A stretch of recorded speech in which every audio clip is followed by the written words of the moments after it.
Well, I don't know. Everything's always different when I come in here. The coffee table is always different. The plant was moved. Yeah. Everyone. Yeah. All right. One day there will be a new host. I'm like, wait. This is not the picture's been changed.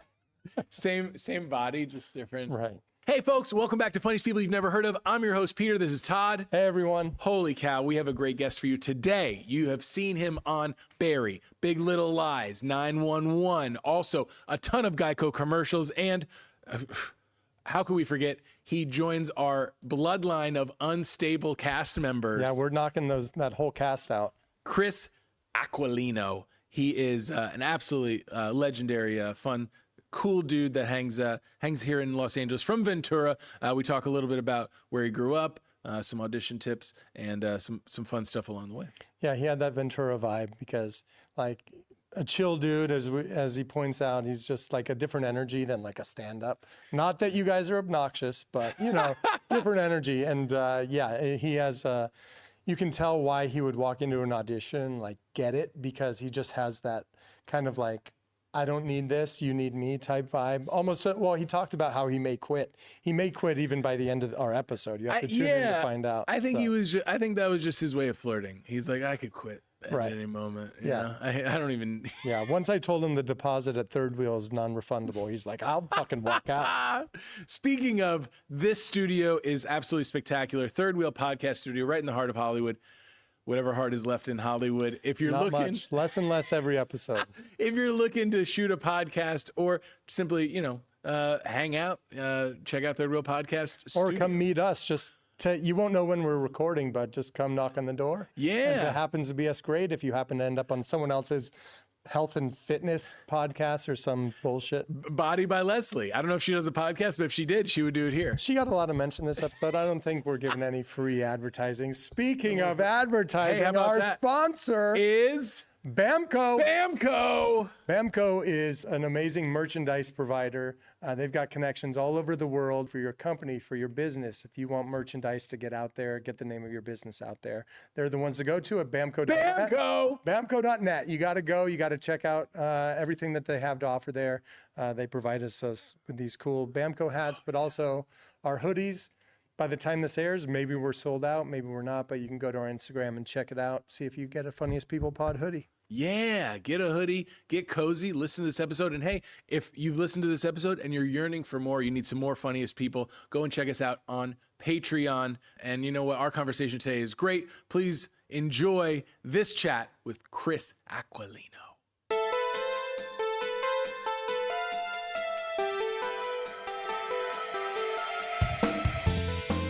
I'm so glad their show got canceled. Yeah.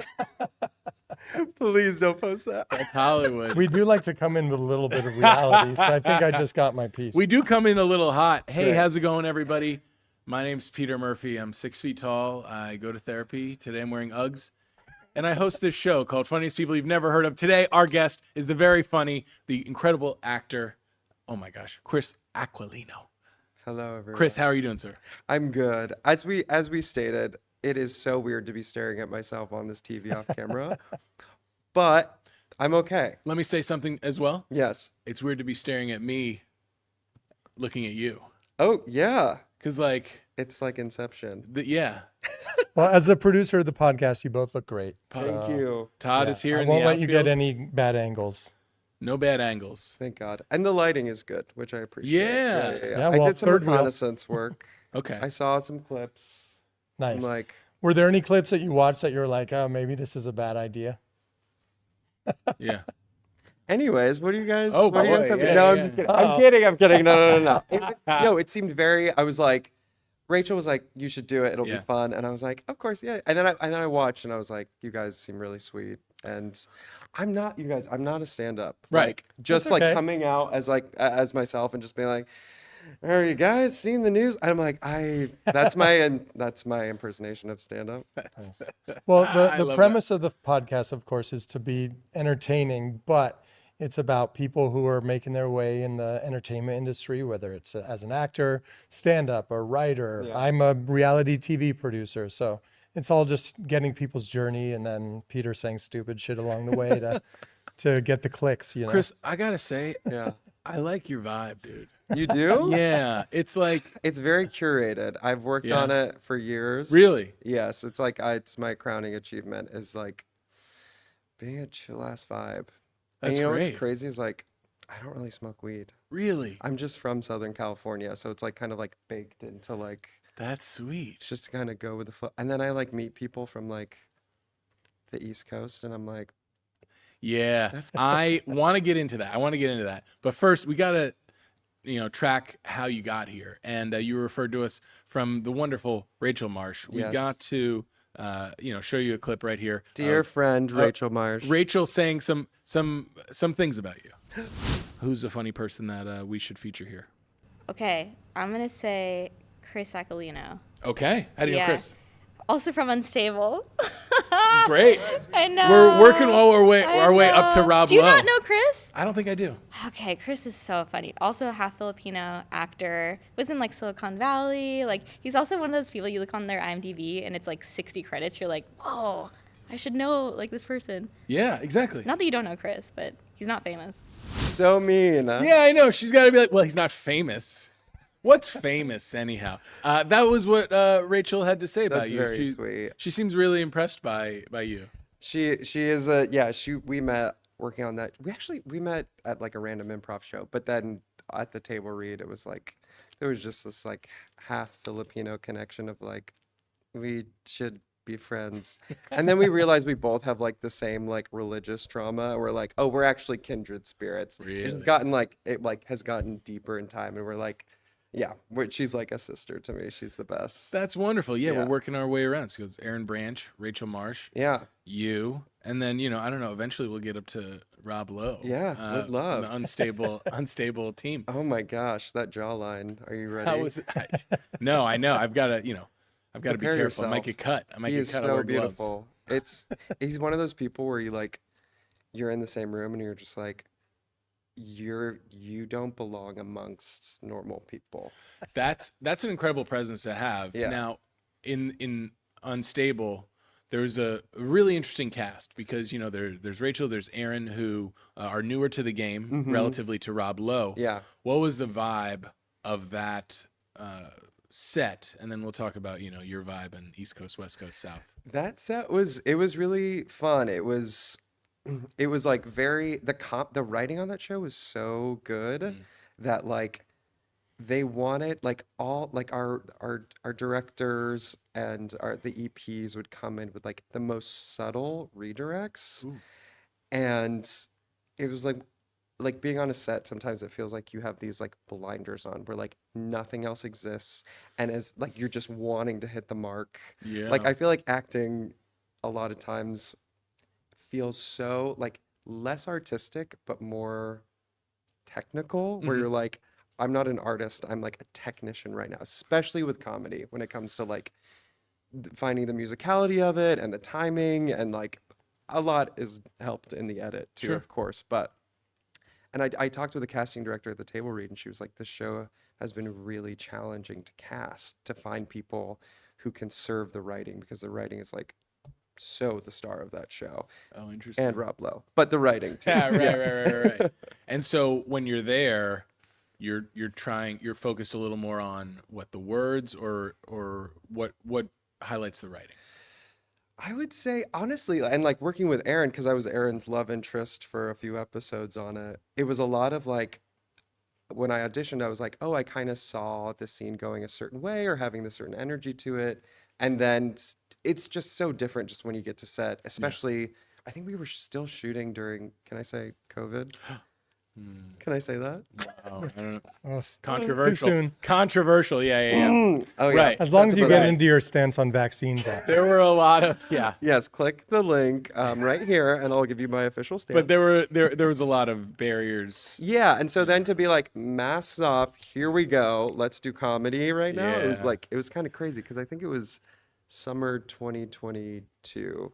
It was very fun. It wasn't, I've been on sets where it's like free flying improv, here we go, whatever happens, happens. Yeah. But this show is very much like our writing will hold this, will hold up. And I don't know, it just had a lot of, we had to just serve, it was fun to be on a set where it's like, we know the writing's good, and like we trust it and just like serve the story and have fun doing that. Yeah, Todd from the outfield. It's interesting to hear that, it's about the kind of musicality and the rhythm of the writing. But from all the stories we've heard of the cast that's been on our show, Yeah. you guys all met at the table read. You'd think you would, in the auditioning process, they would want to like test you guys with each other. Was there much of that, or you all just kind of No. met at the table read and had to figure it out? Yeah. I came in a little later in the process, but yeah, I think they all did like Zoom auditions. Right. I sent in a tape.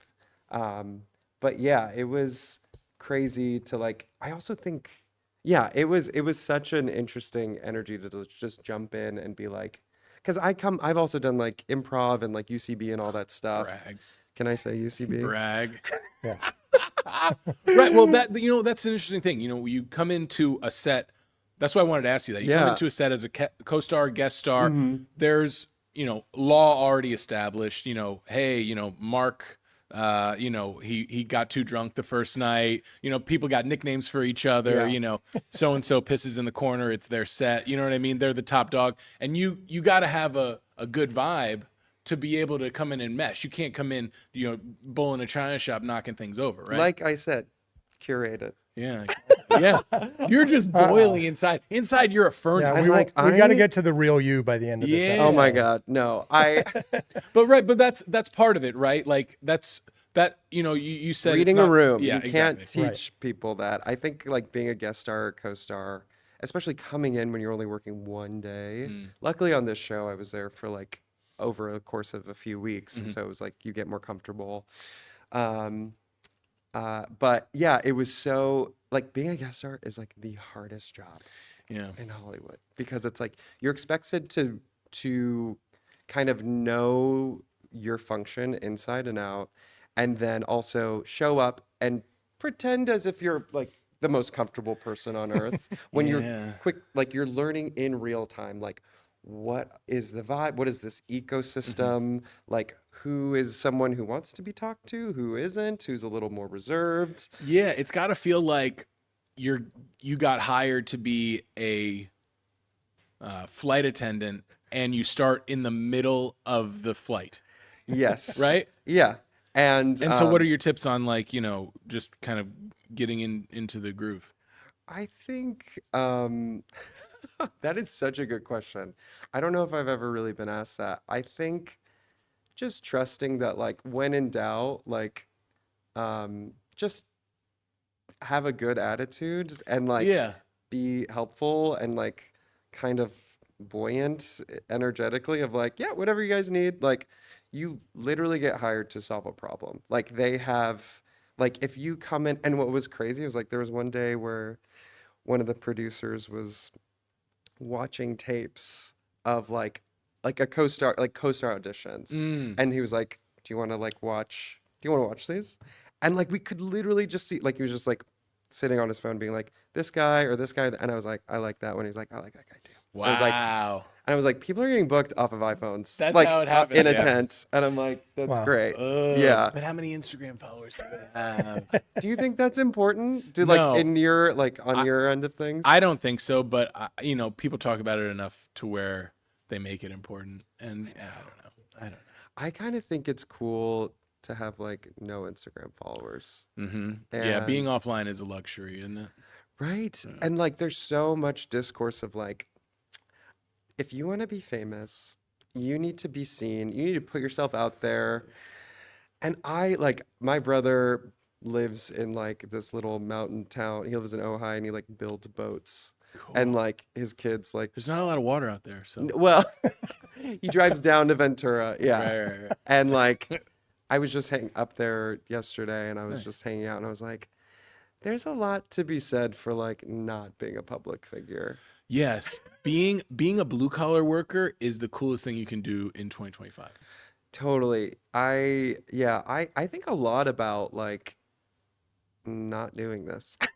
Really? Uh-oh, are we breaking news today? Are you quitting? No, It's but over. like I think it comes You're just saying that. no, but You're I just mean, saying that because like you're a chill dude. You're like, I don't even honestly, I don't need to do another HBO show. I say this like I'm like, oh yeah, I think I like the idea of like not having to do it. Like the idea of having options. I'm always Yeah. like, what is a parallel universe where I could be doing something else that I also find fulfilling? And who knows? Life is long. Yeah. Right. There are different, and I love whenever I meet someone who's older, which is a lot of people because I'm so young, but Right. like, Yeah, of course. and they like when they were 40, they were like, I started doing this or I went back to school for this. I'm like, wow, that is so, I know 40.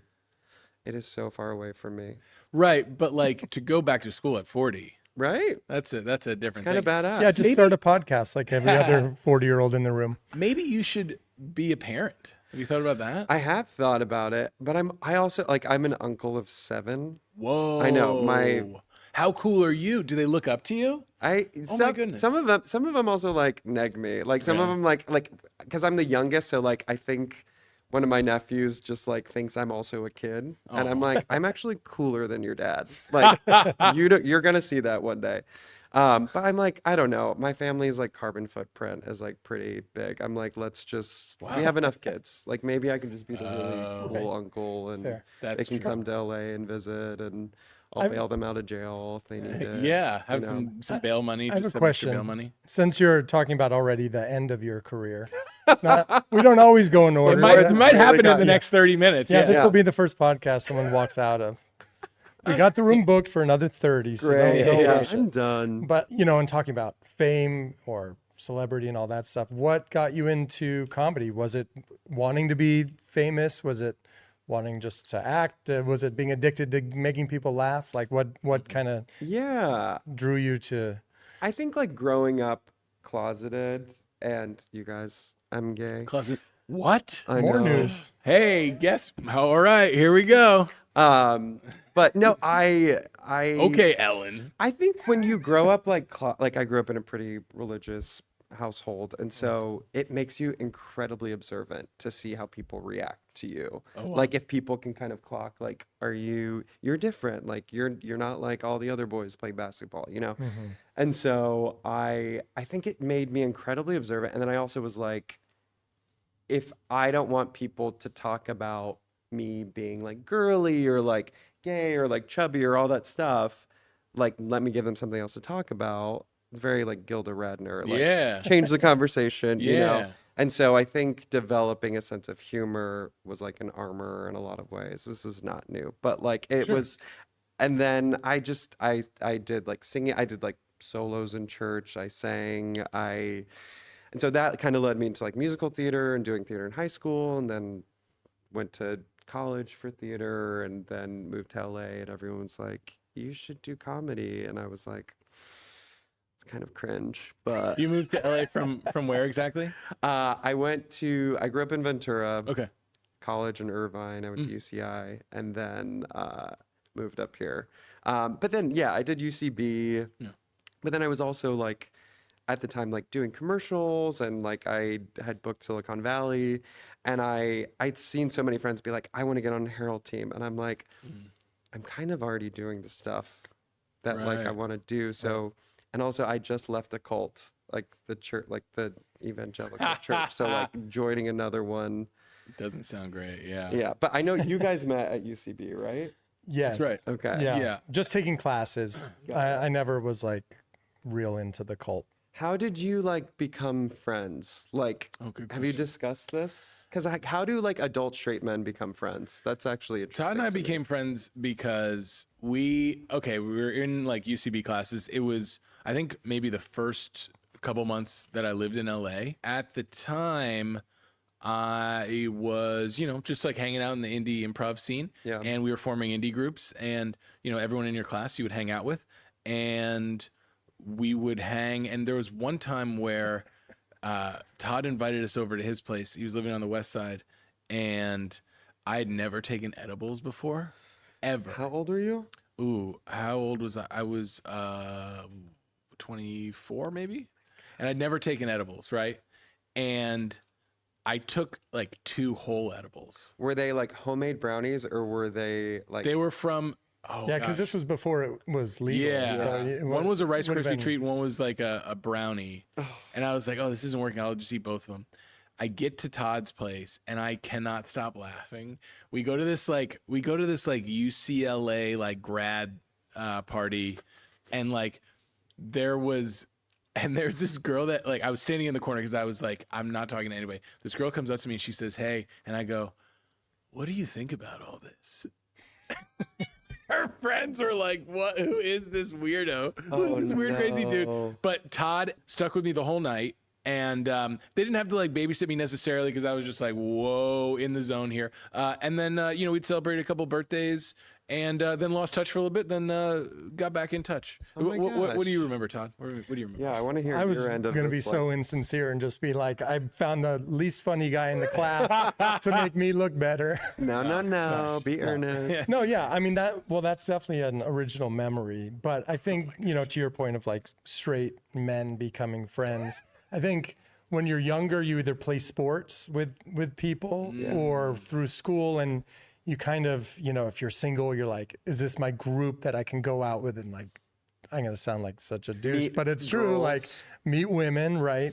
And you kind of all need to be in the same level. I'm sorry, that is so gay. Just to be like, we have to go together to meet girls. Like we need to hold each other's hands through this process. Well, no, you look creepy if you're alone. On behalf of all straight men, is it important to you when you're like, okay, I need buddies to go meet girls with, that they are like of equal like looks status, like being like, okay, because I imagine you're like, I don't want to go out with like nerdy uggos, like I want a guy but like not too handsome. Like how do you gauge I don't think that? it's as much as looks as like how social they are. Okay. Yeah. If someone's there not saying anything, then they look weird. If someone's like High on edibles. even an ugly, Someone's even frozen even and an ugly guy stuff. can buy drinks, so Famously they do. yeah, It works for they them. have Yeah, to. even more so actually. All right, back to Chris. Yeah, I don't really think No, about I'm that. turning the camera on you Yeah. guys. Wait, hold on. Yes, go Unless for you it, want to go go for there, I wanted a little more business. You I could want steer, you could I want to steer. sell Chris here at the top here because Yeah, we're as gonna get back as into Rachel Chris. spoke about in her video, Okay, I your have to live up to IMDb that. page is pretty impressive. And then you were talking about going to different sets. Some are better than others. So if Yes. you're asking us to name names, we want to know. Because I feel like some of your shows, like 911 or something like that, that seems like a very masculine energy set, maybe where or Yeah. I don't know. I'm not calling them out. No, It's no, just no, like no. so. Peter, will you read some of these shows? Yeah, We do research, by the way. We don't just roll up. You have an IMDb Pro account? No, I can't afford that. But Do you have an IMDb Pro account? I do. I think you kind of have to. Yeah, To I like have one too. upload photos and stuff and like Ah, sponsor me. yes. Oh, please. Yeah. So wait. So okay. Rachel had mentioned that you've been on a series of shows, and we talked about the vibe on set. A show like 911, which is like procedural and kind of wacky. Did you see John Milheiser's show? His episode? His episode, excuse me. Yeah. No, what happens? He has this. He's on 911, and he's like the star of it, and he has this condition where he can't control his arm, and he keeps hitting himself. Oh my god, I did see a clip of that. Right? Yeah. And that's real. That's not some sketch. Yeah. But as zany as that show can be, it's still a procedural. Yeah. And what's it like working on something like that? Oh my gosh. I just got dragged on TikTok for how bad my CPR was. Oh no. It was so funny to see all these comments being like, he would have died if that CPR. Those compressions were not good enough. And I'm like, you try it. Yeah. You try being on one of those sets with all the lights and the pressure. And it's like, oh my gosh. The poor man was bruising from what I was doing. Oh my Really? God. Yeah. did they train you for it? or They did. anything? They had a Okay. tech, but it's like, they're like, you can't do it for real. You kind of have to fake it. And you're supposed to keep your arms straight. Right. But if you do that, you're literally going to break his ribs, which is Right. what CPR Yeah, is. yeah. Right. And I'm like, I can't do that. I'm not going to do that. So it did look really bad, which I will Or are admit. you at least humming the staying alive, staying alive? I was also told that, and you're just like sweating, and there was like hairspray like going into my eyes from the sweat coming down, but it was, I will say, it was a very fun set to That's work cool. on. From CPR to, you know, maybe like working with Dick Vitale to in that one commercial to Oh my God! Wow, you have done your research.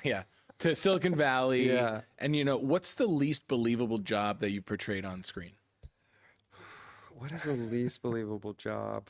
Oh my God, yeah, because I famously, as an ethnically ambiguous person on television, you will do a Welcome. lot of jobs. That's where we met at the meeting, ethnically ambiguous meeting. Yeah. Yes.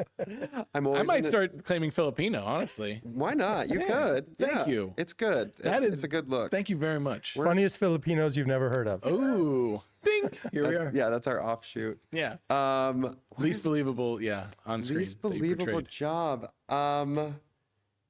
I don't. There was one. I had a role on. It was like a tiny role on How to Get Away with Murder, and my literal character name was Baby-Faced Intern. Okay, you had to shave for that one. I had to shave, and I think that's it. Baby face intern. Baby-Face Intern. I also like was a terrible intern. I interned at like a fashion PR agency like back in the day. Oh, like Devil Wears Prada. Kind of, yeah. And then I also interned at a talent agency. So any intern job is, I'm like, free work? You expect me to work hard? Like, you get what you pay for.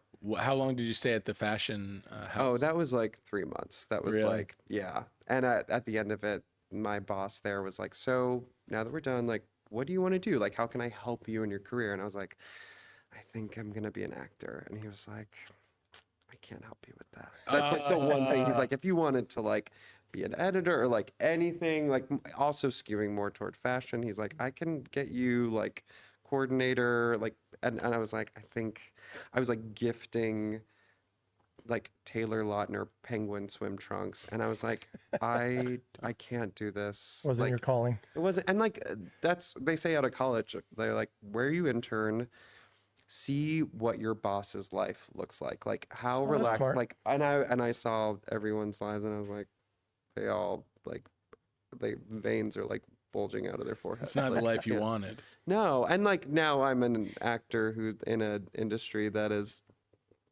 Almost. I mean, you got 20 more minutes till you quit. So you're about to retire. I mean, yeah, the clock is ticking. You could do, honestly, you could do anything. Thank you. How do you think this is going? Do you think This is great. Yeah. It's going good. Do you typically stop in the middle of a take and you're like, how is this Can going? I watch this back? Do you ever get the opportunity to watch back like a playback or anything like that? I feel like it's usually, I feel like a sign at the level of how I'm working right now. I'm happy with no notes is good. Yeah. And so I feel like if I'm called to the monitor, it's like, you aren't getting this. Let me give you the visual. This is the principal's office. A little bit. But then sometimes things can click when you're like invited over there and you're like, okay, got it. Well, what you talked about before about getting on set, you know, you go in with a good curated vibe, but also you have an idea. Yes. It's like I have an idea of what Babyface Intern looks like. Then, by the way, let me ask you this: Yeah. Did you shave? Because I've gotten in trouble for this. Did you shave before, or did you show up on set and then you let hair I and let makeup? them. Yeah. Yeah. Wait, you got in trouble? I can't always trust hair and makeup. I'll be honest. I'll be completely honest. Why? Because sometimes they'll cut my hair in a way that I'm like, this doesn't look good. I know it doesn't look good. They'll Yeah. I forget the term, but like they'll cut it and it like kind of takes like the curls out of it, the wave out of it. Or like, I'm like, hey, just a little stubble would be fine. Let's keep a little stubble there. Or like, this is what I looked like when I was auditioning. And they, you know, I've had some like wild hair and makeup people be like, let's do something fun. And like by the way, the least believable thing that I've ever done is I was a Colombian drug dealer on Barry. No way. Yeah, there was like five of us, and at the end of the week, I was like, guys, I gotta be honest, I'm Puerto Rican, you know, and the dude next to me goes, yeah, shut up, we're all Mexican. Were you like out in the fields, like out in like where they are all like training and like? We were. Oh yeah, it was a weird week. We were at Dave and Buster's. We were at Yes. a field type of thing. We were at this like plant and like this big truck is shooting off sand. It was insane. It was absolutely insane. So we were all over the place. You were on Barry too, right? Yeah, I was like a glorified extra. Oh, okay. Okay. But it Counts. was we shot, it might have been the season 4 premiere, and Bill Hader directed it, and it was How great is he on set, by the way? so cool. Yeah. I'll tell you. Yeah. Go ahead. We were all like standing like in a circle of like me and the other like guest stars, and he was like, and Chris, he's like, I just saw you in a Geico commercial, and I was like, and he was like, he was very sweet. He's like, you're very funny, and I was like, The coolest guy on set. Also, Very sweet. one of the days I was there, he decided half the day he was just going to be Al Pacino. He was going to do an Al Pacino accent, like not when he's working, like directing or whatever. He's directing an episode. I imagine he directs all of them, but he was like, he was just going like doing Al Pacino in between takes, and it was the most my fun thing to God. watch. Before we go, I've got three Yes. things, Okay. three last things. Yeah. One, auditioning can be so daunting for people, whether they're experienced or inexperienced. What is one thing you wish casting would know about you before you go into the audition room? I think earlier in my career, I have felt pigeonholed in playing someone who wears an apron all the time or is like an employee. And I think now I'm pretty happy with the opportunities I'm getting. Like I feel pretty grateful about that, and just being seen in ways that maybe, or going out for things that I'm like, I don't see myself as this, but like the fact that my team and casting can, like, that's exciting. I know that's not an exciting answer, but I'm like, I'm actually like, okay.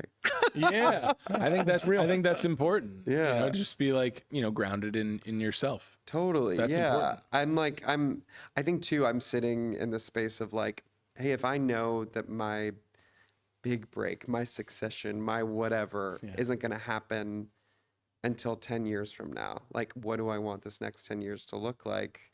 And I think that has me asking like a lot of big questions of like, okay, if I know it's going to take 10 years, like, how do I still find a way to like still love it? It's kind of like a marriage, like, how do I find ways to shake it up a bit? Like, do I make a movie with friends? Do I like write a play? Like, what do I do to keep it fresh and exciting if it's not gonna happen for a while? And we Right, see these opportunities going to like name talent or like movie stars or going out of the country, like all these guest stars that I would do in LA, like a lot of them aren't shooting in LA anymore. So it's like, I'm Right. grateful I have that on my Is resume. there a project that you're leaning towards, like to write a play, to write a film, to shoot I mean, a film? Rachel and I are always like, we need to write something where we're playing like dumb siblings. Like I think oftentimes POCs or people are ethnically ambiguous people are often seen as like, well, we can't make them be dumb on TV. Like they have to have their shit together. They have to be the interesting. plucky assistant. Right. And I'm like, can POCs be the villain? Like, can we be like the Michael Scotts on a show? That'd I be think great, yeah. a lot of times it's like, well, we can only make fun of the white person. And like, Yeah. we need to play two idiots. So that's fun. Yeah, that's what we're kind of talking Well, for about. anybody curious, where can they keep up with you on social media? Yes, I am on Instagram, Chris Aquilino. Okay. I think that's also my TikTok. I'm working on that. All right. We'll figure it but out. Yeah, that's it. And then the last thing, third Yeah. thing, we ask everybody, and Rachel brought us to Yeah. you. Who should we feature on this program? Yes, my friend Sam Kelly is a very funny stand-up. She also works in advertising, which is a world that I always am like, being a commercial actor too, I'm like, hearing her side of it is always really interesting. Right. She's a very funny stand-up. She's from New Jersey. She's Great. got I think we work as friends because her energy is like so counter to mine. Oh, wow. Pretty bombastic. Great. Of a person, just a Jersey girl. And yeah, I think you guys would have a lot of fun. Dude, well, Chris, thanks so much for joining us today. I really appreciate our chat. Yeah, of And, course. Thanks for having Don't me. everybody- quit. Don't quit just yet. Yeah, yeah. What, are you going to keep going? You guys have convinced me to keep Wait going. for this episode to come out. Let's see Oh if my you get a God. bump. We'll You see what the got- comments are. You might get the got funniest so people much. bump. So you got so much to work for.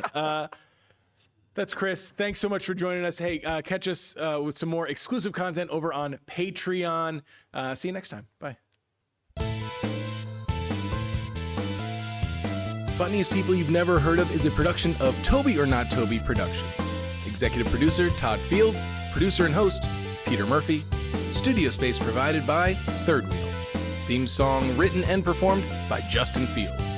Sponsored by Bamco, more than just merch. Don't forget to like and subscribe, and find us on Patreon for exclusive content.